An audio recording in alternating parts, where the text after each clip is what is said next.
আমার নিয়ম আছে 10 কোটি টাকা ব্যাংক গ্যারান্টি দিতে হবে, আমি ওই জিনিসটা না মেনে তাকে 2 কোটি টাকা ব্যাংক গ্যারান্টির নিয়ে পুরো টিমটা ওকে দিয়ে দেওয়ার পর সে এন্ড অফ দ্য ডে প্লেয়ারদের পেমেন্ট করছে না, আমি যদি এই লিবার্টিটা পাই, আমি তো জানি যে এটা আমি করবো আর বিসিবি পে করবে, আমি লাভবান হইতে পারি ব্যক্তিগতভাবে।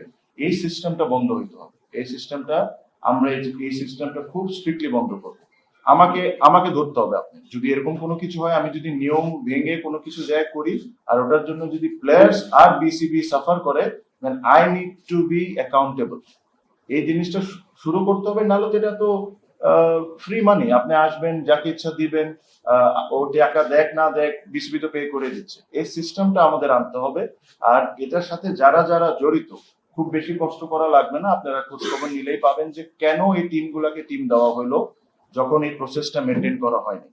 আর আমি এক্সাক্ট আমার নাম্বারে হয়তো একটু ভুল হইতে পারে, বাট আমি যতটুকু জানি এই লাস্ট বিপিএল এ বা বিসিবির মনে হয় 14 থেকে 16 কোটি টাকার মধ্যে লস হয়েছে, এরকমই কিছু, রাইট?